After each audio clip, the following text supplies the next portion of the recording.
Good morning, champions. Every day you wake up, you're given a gift. A brand new 24 hours to build, to become, and to break through. But let me tell you something. How you start your day determines how you live your day. And how you live your days, that's how you shape your destiny. So if you want to rise above the noise, the doubt, the distractions, and the delays, you've got to start your morning with intention. You've got to train your mind to tell your soul the truth before the world tries to lie to it. Today I'm giving you 6 power statements. These are not affirmations you whisper. These are declarations you command. Say them every morning and watch your life transform from the inside out. I am not a victim. I am a vessel of victory. This simple but powerful declaration reshapes the way you view your identity, your past, and your future. It's a mindset shift that says, I am not defined by what has happened to me, but by what is being built within me. It doesn't deny pain, struggle, or injustice, but it refuses to give those things the final word. Life isn't always fair. People betray us. Circumstances crush us. Sometimes even our own decisions lead to regret and ruin. But the truth is, what happens to you is only part of the story. The real story begins with what you do with it. The victim says, "Why me?" The vessel of victory says, "Watch me." You see, when you carry the mindset of a victim, everything in life feels like it's happening against you. Your energy is spent blaming, complaining, and waiting for someone to rescue you. But when you embrace the truth that you are a vessel of victory, you step into ownership. You realize you're carrying something greater than pain. You're carrying purpose. And your setbacks, they're not stop times. They're setups for growth, for strength, and for significance. Being a vessel of victory means you understand that challenges don't cancel your calling, they clarify it. Every obstacle you face becomes an opportunity to show the strength, grit, and greatness within you. Life's hits might slow you down, but they cannot stop what's already been placed inside you. You are not just meant to survive storms. You are meant to rise through them and shine because of them. Let's make this practical. Picture a young man named Jordan. He grew up in a broken home, raised by a single mother in a tough neighborhood. By the age of 14, he had already witnessed violence, experienced hunger, and battled with hopelessness. Everyone around him expected him to fail. He had every reason to feel like a victim, and for a while he did. He blamed his father for leaving. He blamed the system for ignoring him. He blamed his school for not seeing him. But one day, something changed. Jordan's mentor, a man who had also come from the streets, looked him in the eyes and said, "You've got fire in your bones and destiny in your heart. You can either sit in your story or stand in your power. Which will you choose?" Those words sparked something. Jordan realized that while he couldn't control how his story started, he could control how it continued. He began waking up early, working out his mind and his body. He read books, studied success, served others, and stayed focused. He went from failing classes to graduating with honors. He launched a business before he turned 25. Today, Jordan mentors others who come from where he came from. Jordan didn't get there because life suddenly got easier. He got there because he stopped seeing himself as a victim and started living like a vessel of victory. He didn't let pain be his excuse. He made it his platform. And if he can do it, so can you. You must understand, victory is not an event you wait for. It's an identity you walk in. It's not just about what you achieve, but who you become. The victory you carry is not just for your benefit, it's meant to overflow into others. That's what vessels do. They carry, they pour, they deliver. You've been equipped to bring breakthrough to your own life and then to the lives of others around you. So every morning, look in the mirror and say it with conviction. I am not a victim. I am a vessel of victory.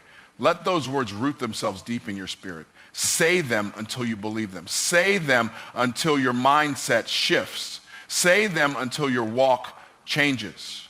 Because once you own that truth, you will never again be held hostage by your history. The storms may come. The struggle may stay for a season, but the victory, it's in your voice, it's in your vision, it's in your veins. You are born to rise, born to build, born to break through. You are not a victim. You are a vessel of victory. And your future is waiting for you to live like it. Everything I need is already inside me. This truth, when embraced, will completely shift how you see yourself, your potential, and your path. Too many people spend their lives searching outside of themselves for permission, for validation, or for some magical opportunity to appear. They think success will come once they find the right mentor, the right partner, the right timing, or the perfect conditions. But the reality is this: what you are looking for has already been placed within you. You weren't born empty. You were born equipped. You were born with seeds of greatness inside you, seeds of purpose, creativity, strength, and divine potential. And like any seed, what's inside doesn't look like much at first. It's small. It's hidden. It requires nurturing. But when it's cultivated, it grows into something powerful, something impactful. The problem is not that people are lacking resources. The problem is that many are unaware of the source they already carry. They look in the mirror and only see the surface flaws, weaknesses, and past failures, so they assume they're not enough. But the truth is, most people aren't stuck because they lack capability. They're stuck because they haven't yet realized how capable they already are. When you understand that everything you need is already inside you, you stop waiting and start working. You stop doubting and start developing. You stop comparing and start cultivating. You begin to trust the process, not because it's easy, but because you now trust the person in the process, you. Let's bring this to life with an example. There was a woman named Elena. She had a passion for baking since she was a child. She had always loved experimenting in the kitchen, turning simple ingredients into something beautiful and delicious. But life got busy. She got a 9-to-5 job, started a family, and put her dreams on the shelf. Every time she saw a successful bakery online, she felt a spark, but also a sting. She'd think, if only I had the money, the training, or the time, I'd open my own place. One day, after a particularly draining work week, she sat down at her kitchen table, staring at a simple chocolate cake she had just baked. Her kids were raving about it. Her friends always asked her for more, and something clicked. She thought, what if I stopped saying, if only, and started asking, what can I do with what I already have? That weekend, Elena began taking pictures of her creations. She started a small Instagram page. No budget, no fancy equipment, just her phone, her passion, and her kitchen. Orders started trickling in. She took every penny and reinvested it, buying ingredients in bulk, learning about packaging, staying up late to study marketing strategies online. Within a year, Elena had enough orders to leave her job. Within 2 years, she had opened her own storefront. And now, her business is thriving. Not because she had everything at the start, but because she finally realized that everything she needed was already inside her. The creativity, the drive, the talent, and the resourcefulness. Elena's story is a reminder for all of us. You don't need to have $1 million to begin. You don't need the perfect conditions. You don't need applause or approval. You need to recognize what you've already been given and have the courage to act on it. Inside you is the idea that could change your life. Inside you is the resilience to rise again. Inside you is the wisdom to make powerful decisions. Inside you is the voice someone else needs to hear. It's all there.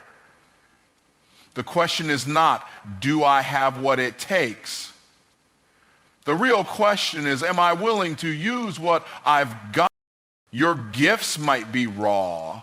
Your skills might be underdeveloped, but that's okay. Growth is the evidence that you're honoring what's already in you. It's not about being perfect, it's about being persistent. It's about showing up daily with the faith that you're not empty, you're not behind, you're not lacking. You are a vessel carrying potential. And when you move with that belief, you begin to activate the gifts that were placed in you from the beginning. So every morning, remind yourself, everything I need is already inside me. Let it sink in. Let it silence the doubt. Let it fuel your action, because once you truly believe that, nothing and no one can stop you from building the life you were designed to live for Oak. Today I choose purpose over pressure.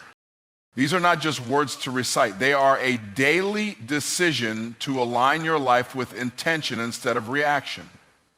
Pressure comes from the outside. It's urgent, it's loud, it demands your attention, your energy, and your focus.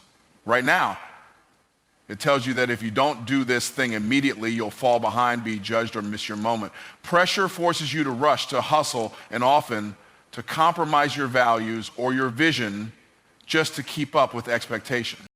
Purpose, on the other hand, comes from within. It doesn't scream, it speaks. It doesn't chase, it calls. It doesn't demand chaos, it creates clarity. When you choose purpose, you choose to walk in direction instead of running in circles. You begin to live not according to what the world expects from you, but according to what you were designed for. Too many people spend their lives bouncing from one fire to the next, driven by what's urgent instead of what's essential. They wake up and immediately react, emails, texts, deadlines, demands. From the moment their feet hit the ground, they're in survival mode, and survival mode rarely produces meaningful progress. It keeps you busy, but not always productive.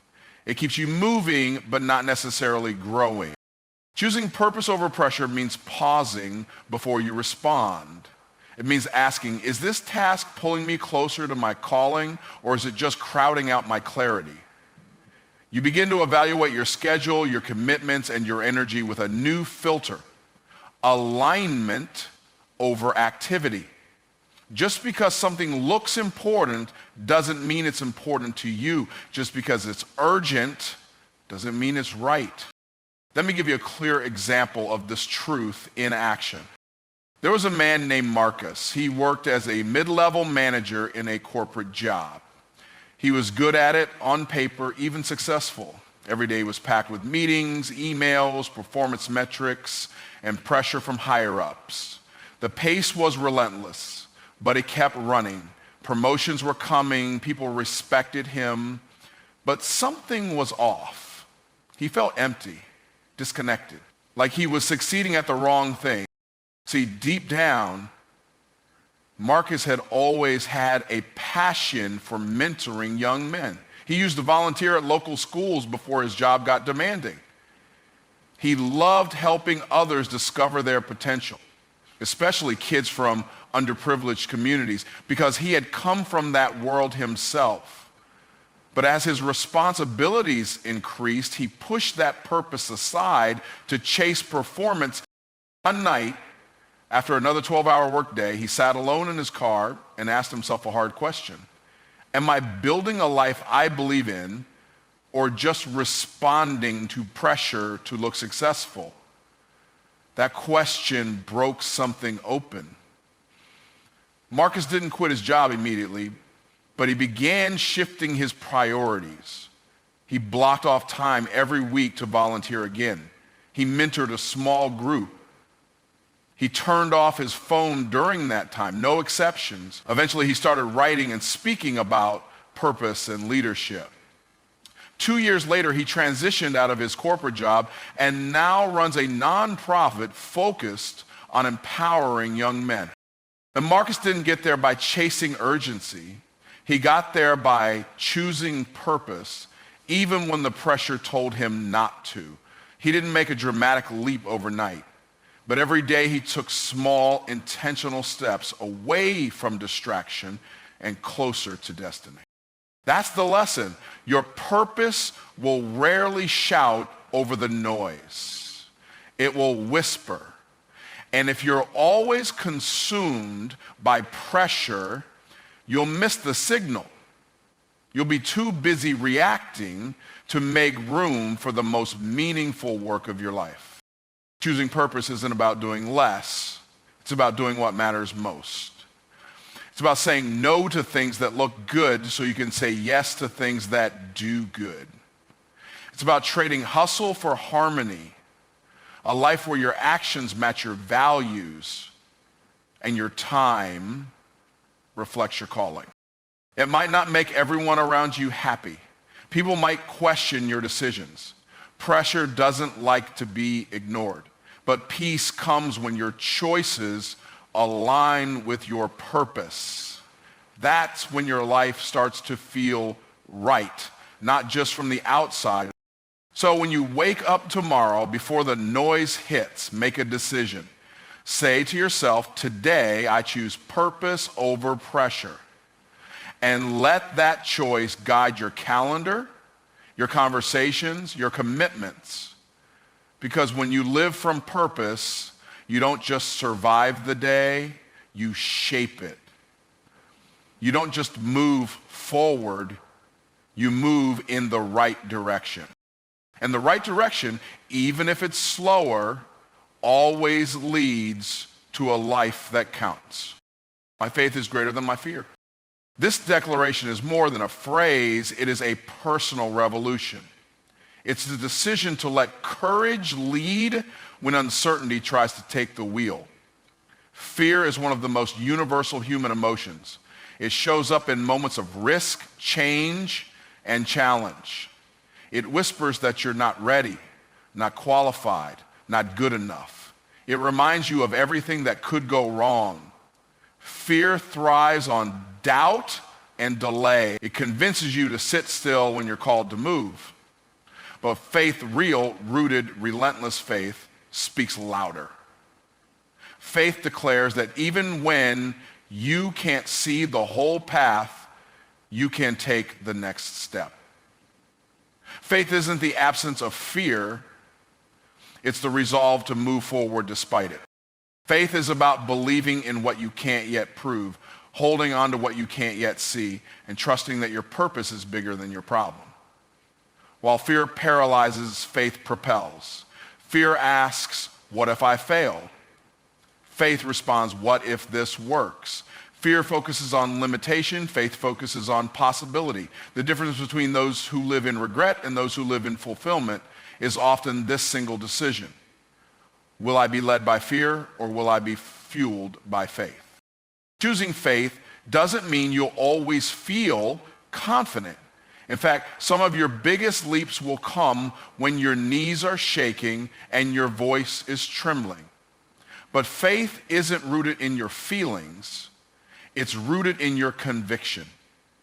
It's the belief that something greater is guiding you, something stronger is inside you, and something powerful is waiting for you on the other side of your obedience. Consider the story of Maya. a young woman who had always dreamed of becoming a writer. Since childhood, she filled notebooks with poems and stories, but she never let anyone read them. Her fear told her she wasn't good enough, that she'd be judged, that publishers would laugh. So she kept her work locked away, convincing herself she wasn't ready. For years, Maya watched others share their voices while she stayed silent, until one day a friend stumbled upon a short story Maya had written and was deeply moved by it. He urged her to share it, but fear immediately pushed back. What if it's not good enough? What if people hate it?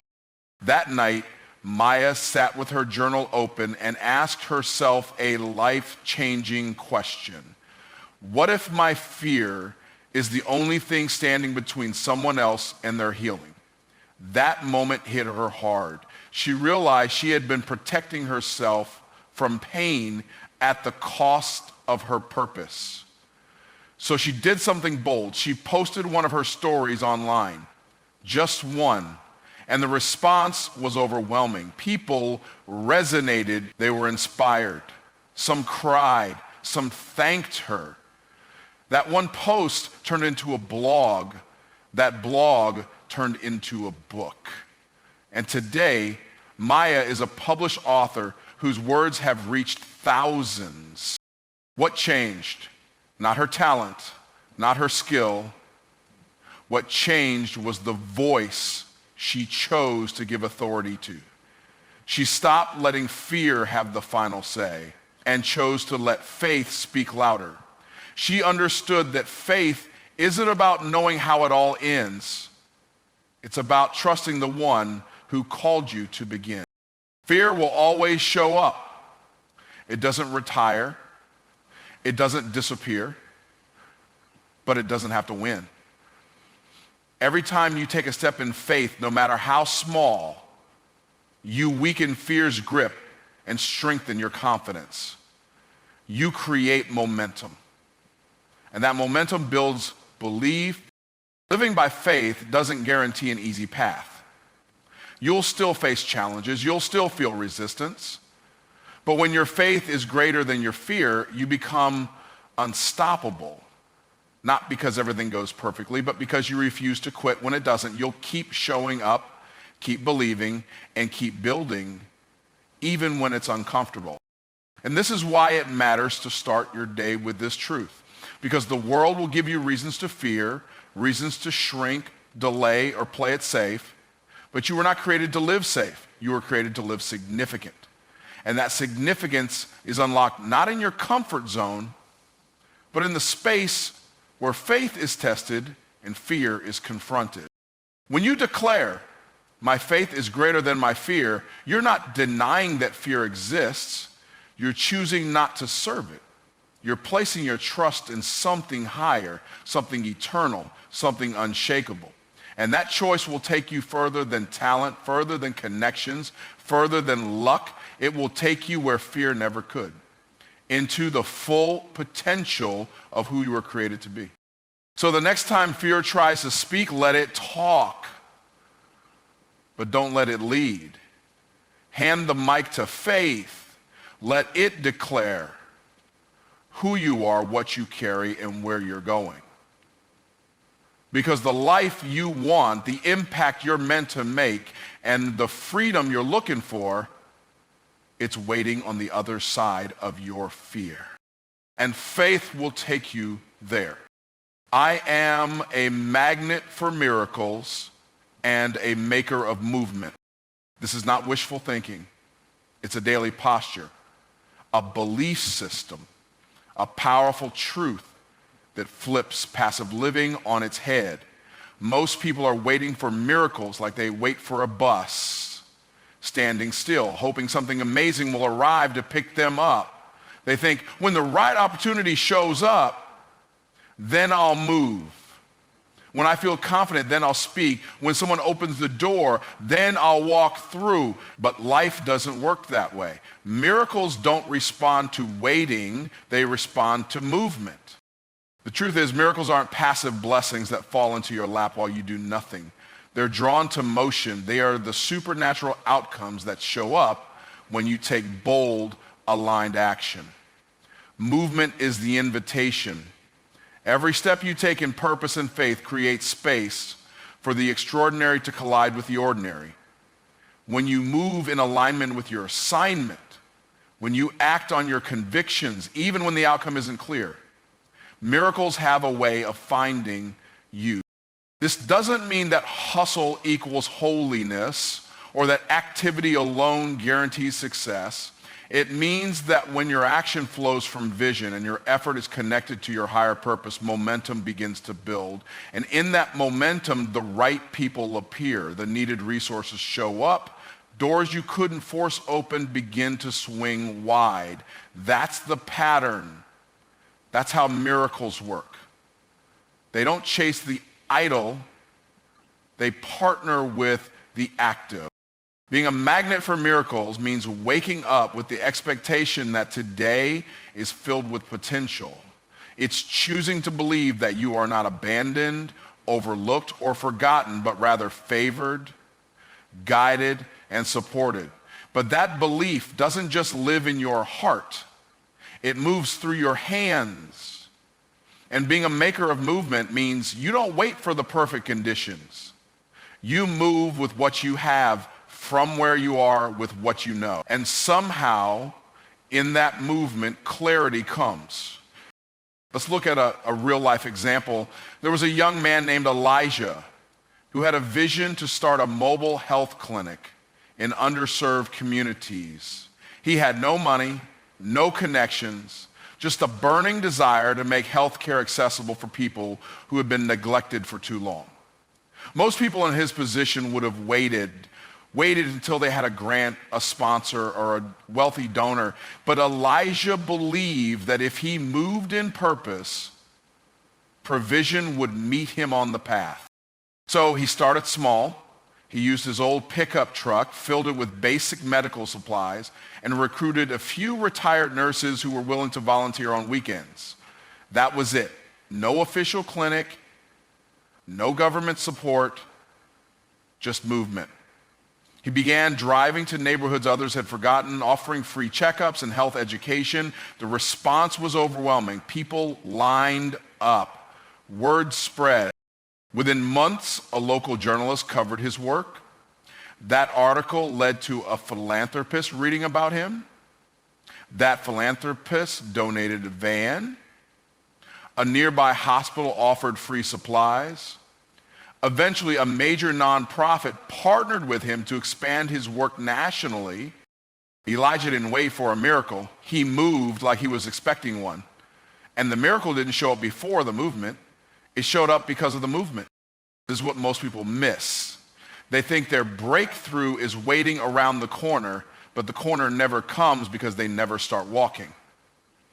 Miracles are rarely early, but they're always on time once you're in motion. You are not designed to live stuck, stagnant, or scared. You were created to initiate movement, to be the one who dares, who builds, who goes first. You're not just a dreamer, you're a doer. And every time you step forward with faith-fueled action, you set off a chain reaction. One decision becomes momentum. One act of courage becomes a signal to heaven that you're ready to carry more, ready to receive more, ready to do more. So yes, you are a magnet for miracles, but not by standing still.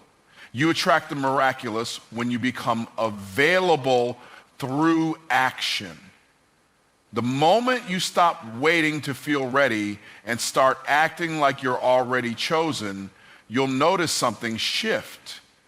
You won't just find miracles, you will live them. The mindset you carry matters. If you believe you're powerless, you'll stay stuck. If you believe you're just hoping for handouts from the universe, you'll miss your opportunity. But when you wake up and declare, I am a magnet for miracles and a maker of movement, something in you rises. You stop waiting for signs, you become the sign. You stop looking for the answer, you carry the answer. and you start to live in a rhythm where miracles are not once-in-a-lifetime events, they become your lifestyle. Movement becomes your habit. Faith becomes your fuel. And miracles, they simply become what happens. So don't hesitate, don't overthink it, just move, take the call, send the email, show up to the meeting, record the video, launch the idea, and believe deeply and daily that as you move in alignment, miracles are moving toward you. I was born to lead, not follow fear. This truth is a declaration of identity. It's not just about having a leadership title or position. It's about recognizing that you were not created to live under the control of fear, hesitation, or insecurity. Leadership at its core is influence. And the first person you must influence is yourself. Every day, life gives you a choice to lead with purpose or to follow fear's commands. Fear will always offer you a path, an easier, safer, quieter one. But leadership is the decision to choose courage even when comfort begs you to stay still. To lead is to go first, to move before the outcome is guaranteed, to stand firm when others would rather shrink. Leaders don't wait for certainty. They create it through conviction. And conviction doesn't come from the outside, it rises from within. That inner fire, that voice that says there's more in me than what fear allows, is the birthplace of bold leadership. Fear wants you to follow the crowd, play it safe, stay small. It says don't speak up. You might be judged. Don't try what if you fail. Don't dream what if it doesn't work. But that's not the voice of your destiny. It's the voice of delay, the voice of limitation, the voice that dims your light. You were born to walk ahead, to think higher, to move differently, not in arrogance, but in alignment with who you were created to be. True leadership doesn't mean being the loudest person in the room. It means being the most grounded. It means showing up with discipline when no one is watching. It means deciding that your future matters more than your fears. Every great leader, every person who's left a legacy had to confront the same fear you face, but they didn't follow it, they challenged it. And that decision made all the difference. Let's look at an example to bring this to life. There was a young woman named Soraya. She was in her mid-20s, working at a nonprofit organization. Brilliant but soft-spoken. She had powerful ideas for how to expand the organization's reach, but fear always made her second-guess herself. In meetings, she would stay quiet, even when she knew she had something valuable to contribute. One day, she overheard her supervisor describing a challenge the organization was facing. She had a solution, but again, fear told her to stay in her lane. That night, she sat down with her journal and asked herself, am I going to keep following fear for the rest of my life, or am I going to step up and lead right where I am? The next day, she didn't wait for permission. She prepared a simple proposal, walked into her supervisor's office, and shared her idea. Not only was the idea accepted, but she was asked to lead the initiative. That decision marked a turning point. Within a year, she was promoted. Within 2 years, she was leading national strategy meetings. What changed? Her title? No. Her ability? No. What changed was her mindset. She stopped letting fear dictate her value and started walking in leadership, even when it felt uncomfortable. That's what leaders do. They don't wait until they feel fearless. They move in spite of fear. They don't let emotions determine action. They let purpose do that. And here's the truth. The fear you feel is not proof that you're weak. It's often proof that you're standing at the edge of growth, and growth never comes without discomfort. You were not designed to follow fear like a shadow, always a few steps behind where you could be. You were built to lead with vision, with discipline, with intentionality. And sometimes that leadership shows up in big moments, starting a business, taking the stage, launching a new project. But often leadership is quiet. It's waking up early to build when no one's watching. It's staying consistent when motivation fades. It's having the hard conversation when silence would be easier. Every day you lead by example. You give others permission to do the same. That's the ripple effect of real leadership. It multiplies, but it starts with one decision: to stop letting fear sit in the driver's seat. You've followed it long enough. It's taken enough opportunities from you, enough time, enough peace. Now it's time to rise above it. That doesn't mean the fear goes away, but it does mean that fear no longer gets to decide your direction. You do. You decide that your values are more important than your comfort, that your vision is more powerful than your hesitation, that your voice matters even if it shakes. So remind yourself each morning, I was born to lead, not follow fear. Let that phrase anchor your mindset and posture your spirit. Let it guide how you walk into rooms, how you approach challenges, how you invest in yourself. Because every day, fear is trying to lead someone, but it doesn't have to be you. You were born to set the standard, not settle for what's safe. Born to rise, not retreat. Born to be bold, not blend in. And once you decide to lead your life with that kind of clarity, fear will still speak, but it won't be able to stop you because you'll know who you are. And that identity, that decision to lead, is more powerful than anything fear could ever offer. So tomorrow morning and every morning after, stand in front of your mirror, look yourself in the eye, and speak life. Don't wait for motivation to find you. Don't wait for circumstances to change. You are the shift. You are the spark. You are the one. Say these 6 things, believe them, live them, and watch how fast your mornings start building your momentum, and your momentum starts building your legacy. Now go out there and dominate your day.